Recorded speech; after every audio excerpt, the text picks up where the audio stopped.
Hello YouTube. So here's kind of a fun video that I've been planning to do for a little while, but I wanted to wait until the 2024 AEW flagship came out. I wanted to do a little review of all the different AEW products that have been released with Upper Deck since the very beginning. Now, as part of that, I decided that when I was going to put it together, I had a couple of options, but I decided to go with the old tier maker here. We're going to have some fun with that. And as I was collecting the images to use for this, I actually, for some reason in my mind, I almost thought there were more. I actually thought in my head that there were more, but I came up with 7 products, and I don't think I've missed one here. I kind of went through the list a couple of times to rack my brain. It's like, no, actually, this is what's happened with the amount of ones that are released. I think what threw me off a little bit is that 2023 Metal Universe didn't happen. It got backlogged to the future, basically punted from 2023, and potentially probably next year. I think is supposed to be that part of the rotation. And then Allure came out when it was, a lot of these things came out super delayed. So it kind of created this vision in my head that there were a couple of more products in certain years than there actually were, when in reality that wasn't the case. So regardless, though, what we have here is we've got 4 different flagships, 21, 22, 23, and 2024, which came out yesterday. And I got to do the first box break there on the channel yesterday as well. And I do have a second box that I opened. I've got the video for it and everything. So I'm going to edit it up, and this will probably drop later on in the week. It wasn't a crazy box, to be honest with you, but it'll give you a good indication of what kind of, I would call like a quote unquote average box would look like. And that's going to be part of the discussion I want to have with this, because I want to tier these, or basically put them in order, but then at the same time also talk through part of the reason why I think so. And then also think a little bit ahead, because again, in the same vein, I was almost thinking there were more products, but that's because I was already in my head accounting for Black Diamond and the second iteration of Allure, which isn't going to come out yet. Hopefully, cross our fingers, hopefully by the end of the year. But that means we're going to get pushed with 3 straight products, one after another. So for the moment, we're good. 2024 will keep us busy a little bit. I've got some chases that I need to do. And I'll also talk a little bit about in a future video my strategy of kind of what I'm doing to try to pick up some of the Britt Baker cards that I'm looking for. It's getting tough, though, because I've been watching some breaks and some people are pulling some of the cards I want, and they're not making them available, which is very irritating. But nonetheless, we'll discuss more about that later. For now, let's do this tiering thing a little bit here. I'll talk through a couple of them. I'm not too stringent on where these tiers go, but I'll kind of give you an idea of where my head's at as far as ranking these. And a lot of it I think will make a lot of sense if you've been following along with the journey of the different products. And it should be pretty straightforward. So what I'm going to do is I'm going to start in order here with all the flagships. So this one here is the 2021 flagship, the very first iteration of it. So I'm going to put it over here, and I'm going to see if I can drag it. I'm going to put it over here in the C tier. Now, the reason for that is not entirely the fault of 2021, but just naturally, being the first ever product, it was always going to be hindered by the fact that we didn't have any experience with it. As an audience, we didn't have any experience with it. Upper Deck was releasing this brand new IP and trying to work with it and trying to figure out how to make it work.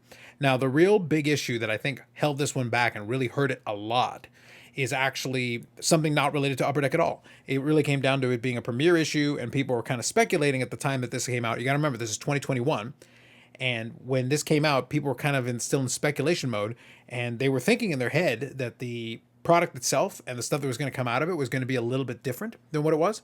Because if you remember, the autographs, I think, were 1 in 4 boxes, if memory serves me, which means you're not really getting the standard hit that you expect. And these are all sticker autos, which is a reoccurring theme and continues throughout the rest of the products.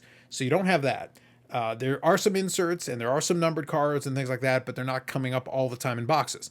And this changes as we go through some of these later versions. But it's one of those things where this was the first go at it, and there were a lot of things kind of working against it. But then the secondary market took over. And what it did is it pushed the price of the box well past where their MSRP would have been had an MSRP been out there in the world. I have a pretty good idea what the MSRP was for this product, and it got pushed well to multiples of that. The end result is that you've got a product where maybe at that lower price point, it kind of would have made sense. But then at the higher price point, you're like, oh man, this is a ripoff. It's not a great value. And it wasn't a great value because the price was just too high. And the end result of that was that the singles initially came out a little too high because people were trying to recoup their money. And then at the same time, the long-term market of it wasn't going to hold. There's still definitely some really good cards in this. I think the dotted line autographs are still very nice, and I would consider them to be reasonably sought after. They're very, very nice cards indeed.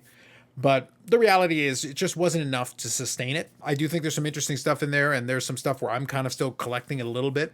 My main stuff I already picked up a long time ago, but something like the exclusive set, that's probably something that I've got maybe about a quarter of the exclusive set because it only went to 80. And that was another thing. It was very confusing with the numbering because the exclusives, for example, didn't go all the way to card number 100. They actually only went to card number 80. So you're trying to figure out the checklist, and it became very confusing. So a lot of things were going against this first iteration of it, so I can't put it anywhere higher than the C tier in this case. Now for this next one here, it's not as complicated. I don't have to spend as much time talking about it. So here's 2022 AEW Flagship. I'm going to bump it up one level higher. I'm going to put it in B. And it really comes down to a lot of the things that were working against the first year edition were working in favor of the second year. It came out with less hype, so the secondary market didn't push the price up crazy.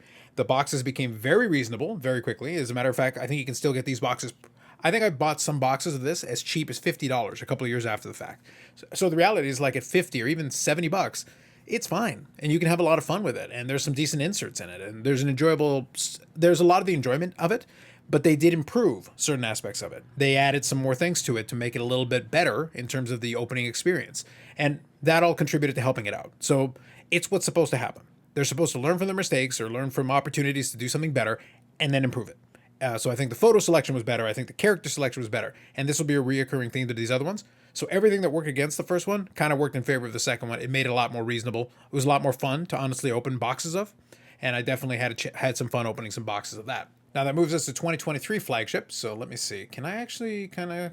Yeah, it's only going to let me do one or the other. So what I'm going to do is I'm going to put this one right beside it in this B tier. Because in reality, I can't go higher than that. Because it's not... I would almost put it between the A and B tier here.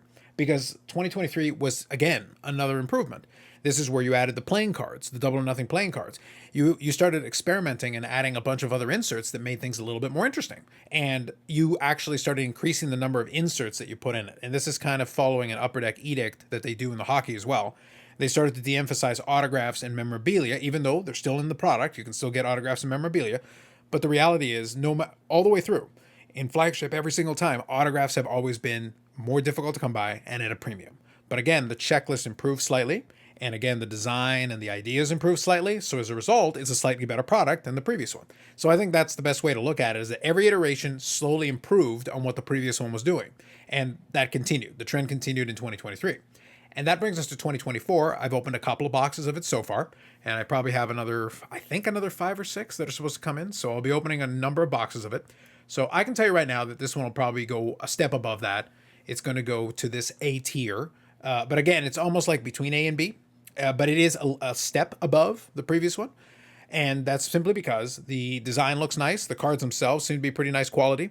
I like what they did with the outbursts. I like what they did with some of the parallels.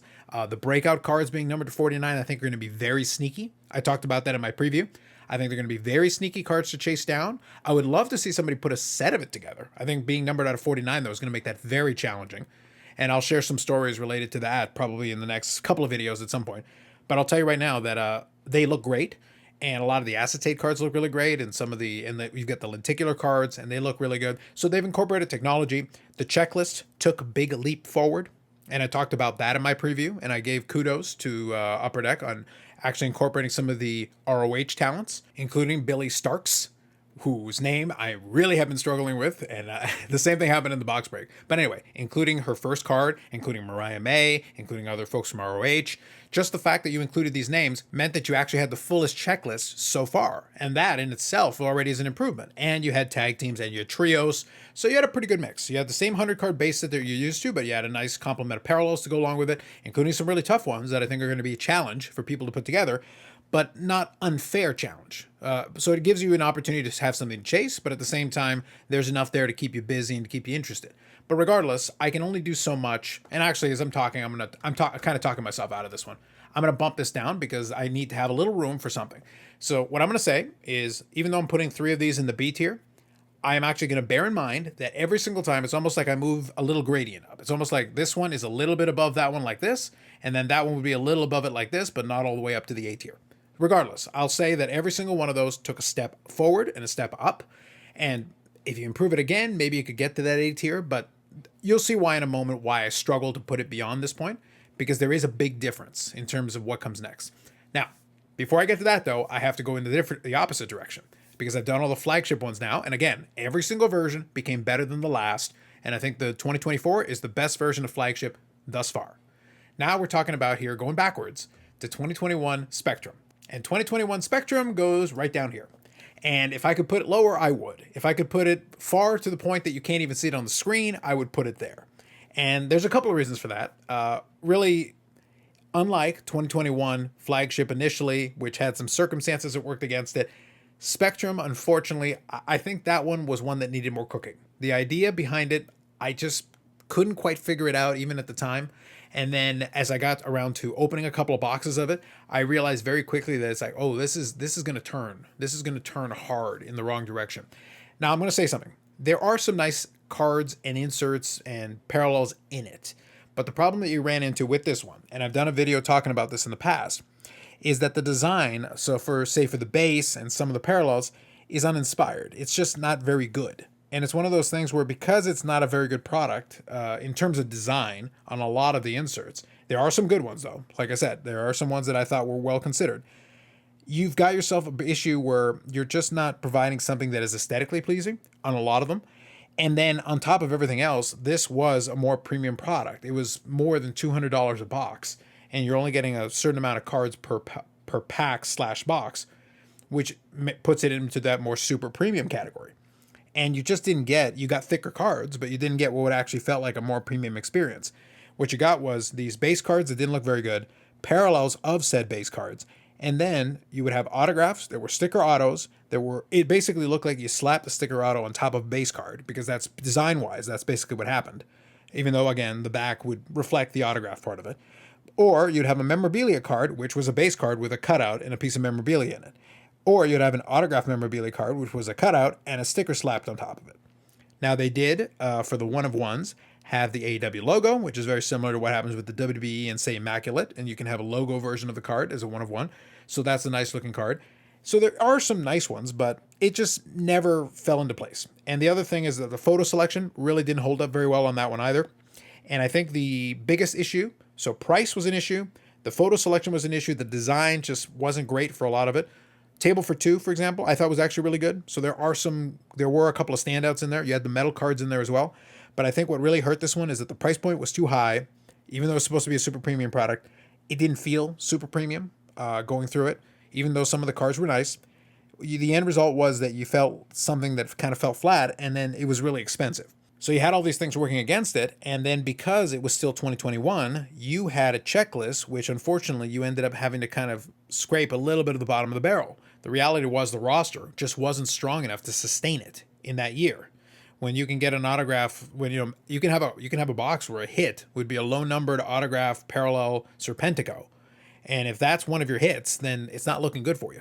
Now, I promise my goal isn't just to beat up on this one, but I really need to convey to you for context. For those of you that may not remember, it's like, it was a really rough go. I'm just looking at the checklist right now. Serpentico was a call out that I made just there. Frankie Kazarian, you've got Evoluno, you've got, at the time, this is basically what you needed to include as part of the checklist. You didn't really have a choice in the matter, but you had a 90 card checklist, and there just were a bunch of characters in here that you're not exactly going to be thrilled to pull. And you can imagine pulling like a Beach out of 10 or a 1/1 gold of one of these folks, Sonny Kiss, or, Isaiah Cassidy, Joey Janela. Joey Janela would probably be a better example. Private Party are still around. So Joey Janela would probably be another example of a character where you might not be super excited about pulling that. And again, that's not necessarily Upper Deck's fault. They kind of had to work with the roster size that they had and try to find some value in there. But you ended up with a lot of box breaks that were rough, to say the least. And that's why I have to put it right at the bottom of the list, because terrible value.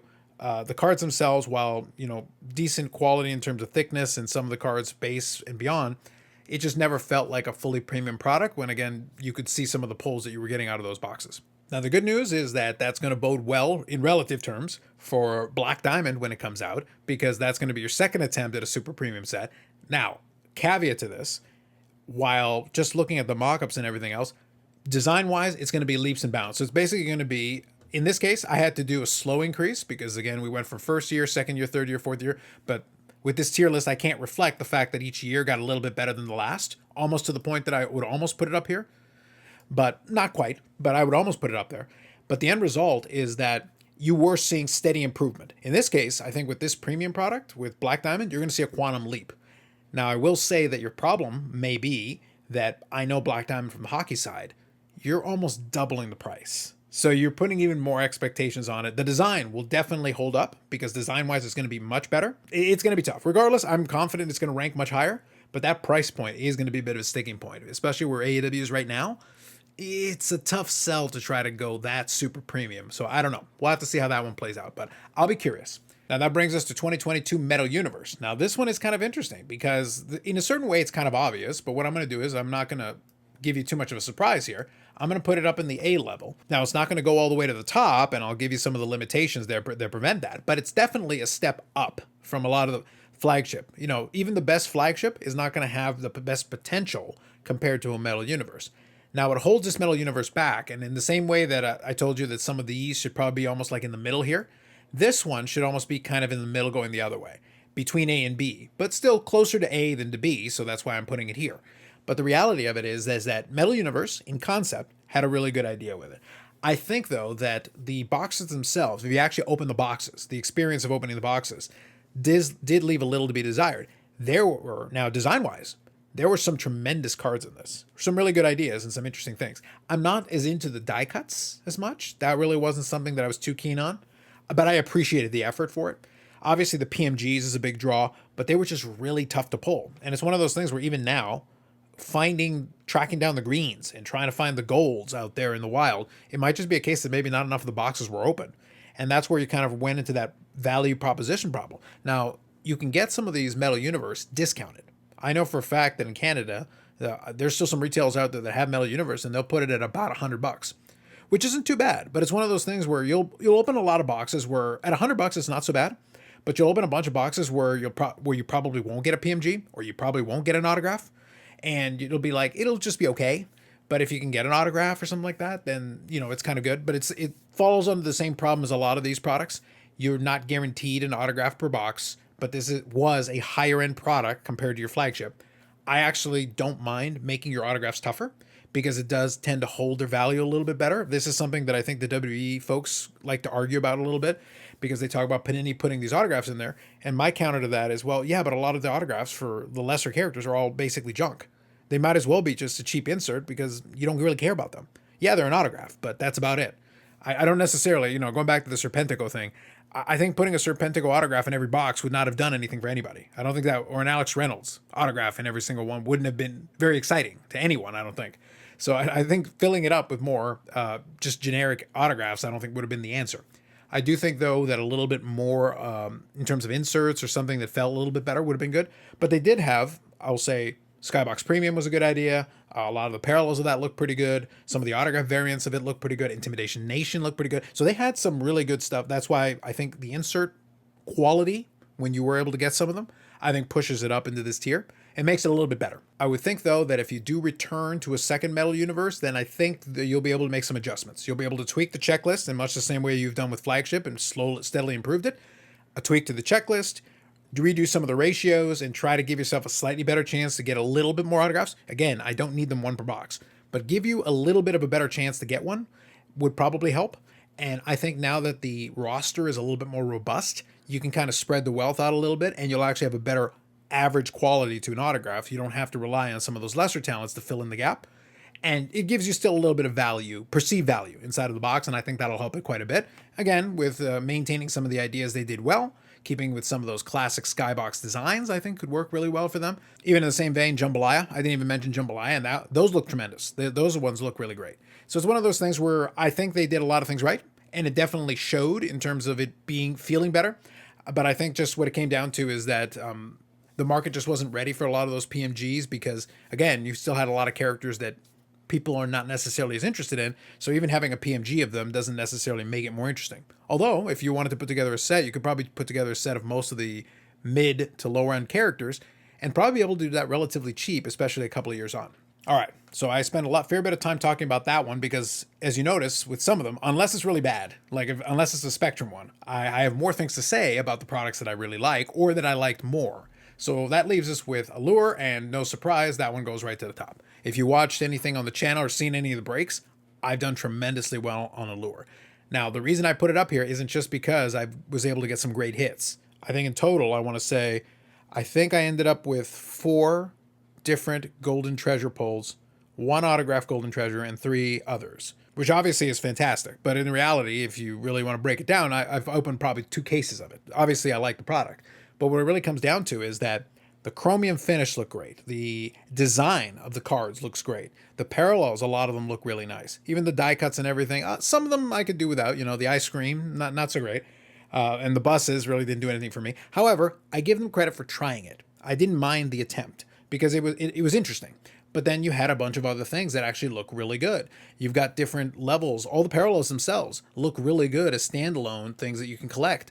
And you had Sky Blue in there as kind of a starter, and then Julia Hart is there. And between the two of them, those are your kind of your rookie crop, or basically, the equivalent of that. And the fact that it was a chromium product, and the fact you could get some great cards with some amazing shine, the purples, like a lot of great colors and a lot of those things going for it. And you were able to get, I felt like, more autographs. It felt like you had better chances to get those. And combined with the design and everything, I think really added a lot to it. And something like the color flow really added something to it as well. And the fact that you get an autographed version of the color flow. So stuff like that, I think, made it a lot more fun. So right there was like a quantum leap in terms of overall quality with a lot of the stuff going on with it. So that's why, based on what I'm hearing, the next version of Allure is supposed to be, quote unquote, even better. Now that to me is high praise, because to me, 2022 Allure stands head and shoulders above the other ones as the best AEW product that Upper Deck has put out there. And that's not a shocking take based on my channel and a lot of the box breaks that I've done. I had a lot of fun opening a lot of boxes of that Allure product. It was the most fun product for me to open out of all of these. But again, I want to give credit where it's due. Metal did a lot of things that I thought were very good. And then each one of these flagships has done better and better and better. And as I said, this current iteration, 2024, is probably the closest to jumping up a tier. There's probably one or two more things that I feel like maybe are needed to kind of push it up. But I got to say, it was really close. So it's one of those things where it's no insult to say that it's still a tier below, because every single time the flagship is improved ever so slightly. It's just, I guess, maybe I'm just not as big a fan of flagship, just in general. And that goes back to the hockey product too. Flagship doesn't excite me. I think having the chromium of Allure, and I think having the combination of all those different colors and the ability to have all those parallels and the shine, and it felt like in every pack you were getting something interesting, and you were able to mix and match, and you still had inserts, and there was enough going on there that I thought kept it interesting. So with all that said, that's kind of my ranking of the 7 Upper Deck AEW products as they've gone out there. I spent quite a bit of time talking through some of them because honestly I had more to say about them than others. Some of them, again, there were some good ideas in most of these. Spectrum, less so. I wanted to try to give it a little bit more.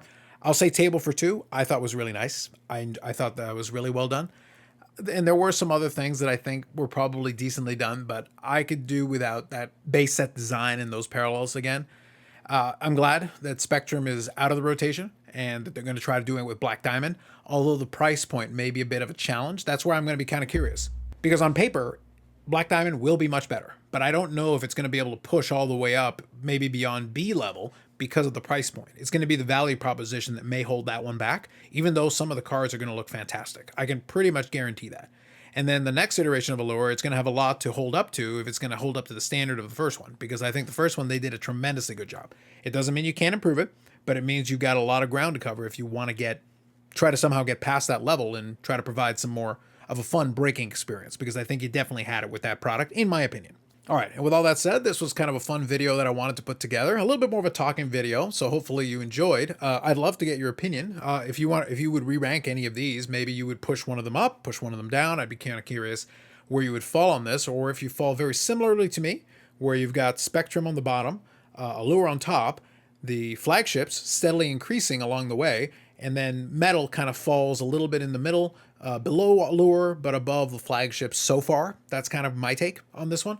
But I'd be interested in getting your opinion if you've got any thoughts on where these different sets rank so far, and where you hope maybe where the second Allure, or maybe where you think Black Diamond might fall on this, because I'd be kind of curious to see where that one's going to be. But I'll reserve judgment. I have opened at least a couple of boxes of every single one of these since the very beginning, so at least I feel like I've been able to experience them enough to be able to give my feeling on how a lot of these fall, at least for me. So that's it for now. More videos coming up on the channel. We're going to have some more breaks. We're probably going to open up some more 2024. Since I've got those other boxes, I'll probably break it up into a couple of videos. We'll probably do 2 boxes at a time if I end up doing that, just to keep it a little bit more interesting, because a box at a time might not yield anything interesting enough. But at least with a couple of boxes, we've got a chance of maybe pulling something interesting. I'm going to cross my fingers. In 2023, I was able to pull an autograph relatively easily comparatively to some of the previous years. And I was able to get a 1-of-1 autograph. So that was a really good pull. So I'm crossing my fingers. I would love to pull something similar out of 2024. So we'll give it our best shot and we'll see how we do. With that said, like if you liked the video, subscribe to the channel. Thanks very much, and we'll catch you in the next one.